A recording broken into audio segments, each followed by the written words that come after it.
So you walk into a kitchen with a massive island that takes forever to walk around. Luxurious marble countertops that stain if you breathe on them wrong. And a pot filler that hasn't been used since the day it was installed. Ugh, I hate to break it to you, but these are the worst trends of the year. I'm Blake, and welcome back to Built by Becker. I got plenty of years of experience in construction and renovations and design. And I've seen a lot of things come, and I've seen a lot of things go. And yes, that includes plenty of kitchen dreams turning into homeowner nightmares. Luckily, I've been there to fix them. But you know what I'd like even more? For you to avoid these costly mistakes altogether. Because I'm a good guy, I'm also gonna show you exactly why they fail in real life and give you a better alternative that actually works. Stick around till the end, because I'll reveal the one luxury feature that almost everybody wants, but everyone regrets. Hit that like and subscribe button, because you're going to want to catch our upcoming series on design trends that'll actually be worth your money in 2025. Now let's start with the least problematic, but still worth avoiding. Number 1, glass mosaic backsplashes. We're at a local tile design center, and I'm asking about glass mosaics. And they told me they're for the love of everything old school. I'm starting with this one because honestly, I thought we've moved past this trend years ago, but I still see them popping up in new builds or spec houses, and it makes me cringe every time. Glass mosaic backsplashes were everywhere about 10 years ago. If you install one now, your kitchen is immediately gonna look 10 years old. The problem with these tiny glass tiles is that they create visual chaos. Your eye doesn't know where to focus because they're literally hundreds of little reflective surfaces bouncing around. It's like trying to have a conversation with a disco ball convention. The grout lines alone will drive your eyeballs mad. And don't even get me started on cleaning them. You'll be there with a toothbrush trying to get the grease out of every single tiny crevice. And the worst part is they make your beautiful countertop look busy and cheap. Like seriously, if you've invested in gorgeous granite or quartz, why would you compete with it? The current trend is moving towards larger format tiles, or even better, full slab backsplashes with minimal grout lines. If your countertops have movement or pattern, go with a solid colored backsplash that picks up one of those accent colors. And with that, your kitchen will look way more expensive and sophisticated. Here we go on mistake number 2, ornate cabinet designs. Ornate cabinetry is so last year.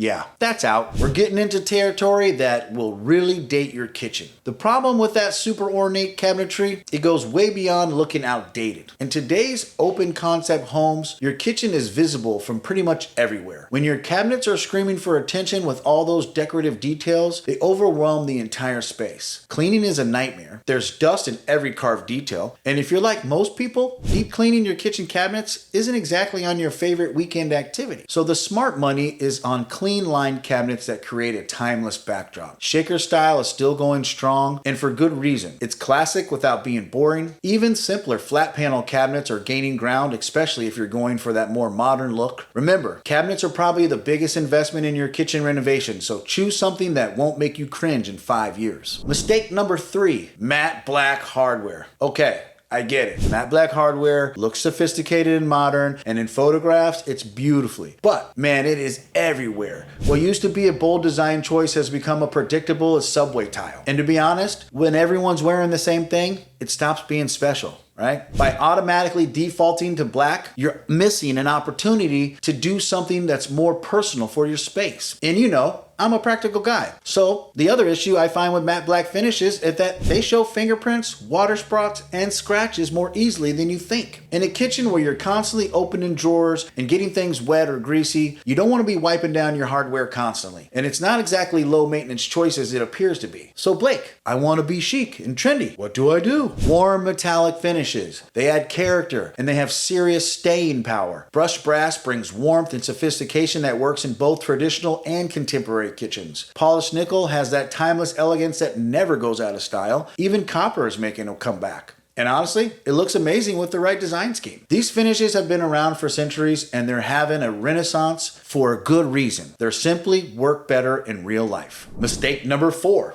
Integrated appliances. This one breaks my heart a little because integrated appliances do create that seamless, high-end look that everybody loves in magazine photos. Built-in coffee makers, microwaves that disappear in your cabinetry, refrigerators that blend invisibly with your cabinets. It all sounds amazing until reality hits. Problem is that future-proofing, technology moves fast, especially with appliances. The state-of-the-art coffee maker you spent thousands integrating to your cabinet design, in 3 years, it might be a model that's faster, more efficient, and has features you didn't even know that you wanted. But replacing it isn't easy as swapping out a countertop appliance. You're looking at cabinet modifications, maybe even some reconstructive work. The smart alternative is creating appliance garages or dedicated spaces that give you a clean look without the commitment. Design a coffee station with the cabinet that opens to reveal your coffee maker. You get the hidden storage when you want it, but you can easily upgrade your equipment when technology improves. It's flexibility without sacrificing style. Mistake number 5, marble countertops and backsplashes. In your opinion,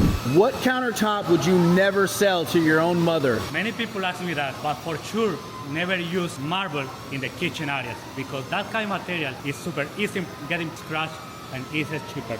So marble is a no-go in the kitchen. No. Now we're getting into the expensive mistakes. Don't get me wrong, marble is absolutely gorgeous. It's been the gold standard of luxury for centuries, and when it's pristine, nothing else comes close to that natural beauty. But marble in a kitchen is beauty in theory and so stressful in practice. Marble is basically calcium carbonate, which means it reacts with acids. Lemon juice, vinegar, wine, and even some tap water can etch the surface permanently. I've watched homeowners have panic attacks every time someone sits down with a glass. So as you can guess, the maintenance is intense. You'll need to seal it regularly, clean up the spills immediately, and even then, you're fighting a losing battle against normal kitchen use. The good news is that today's engineered materials can give you that marble look without the stress. Quartz and quartzite can mimic marble's veining beautifully while being practically indestructible. They're non-porous so they won't stain and they don't need sealing. You can actually use your kitchen without fear. Large format porcelain tabs are another amazing option that's becoming more popular, and they look incredibly realistic while requiring almost zero maintenance. And if you like and subscribe to this channel, you'll see our upcoming video where we go deep into all countertop materials. Mistake number 6, oversized kitchen island. These massive islands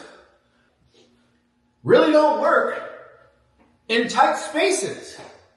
Sometimes it's better to split them or get rid of them altogether. This might surprise you because huge kitchen islands have become such a status symbol. Social media is full of those massive islands that look like they could host a small wedding reception. But here's the thing, bigger isn't always better, especially in kitchens. These oversized islands completely disrupt the kitchen workflow. The classic work triangle between your sink, stove, and refrigerator exists for a reason. It creates efficiency. When you plop a massive island in the middle of the triangle, you're creating obstacles instead of solutions. Suddenly, you're walking all the way around this behemoth just to get from your prep area to your cooking service. I've been in kitchens where the island is so big that 2 people can't pass by each other comfortably. The whole point of a kitchen island is to add functionality and create a natural gathering spot. But if it's too large that it makes the kitchen harder to use, you've defeated the purpose. So please, before doing this, think about what you actually need from your island. Do you really want seating for 8 people, or would 4 be plenty for your family? Would you get more value from added storage or a dedicated prep sink? Sometimes 2 smaller islands can work better than 1 enormous one, giving you more flexibility and better traffic flow. The key is proportion. Your island should enhance your kitchen's functionality, not dominate it. A well-designed island feels like a natural part of the space, not like someone dropped a small building in the middle of the kitchen. Mistake number 7, pot fillers. Here we go, internet. I'm ready for the comments. And now for the big reveal, the luxurious feature that almost everybody wants, but most people end up regretting: pot fillers.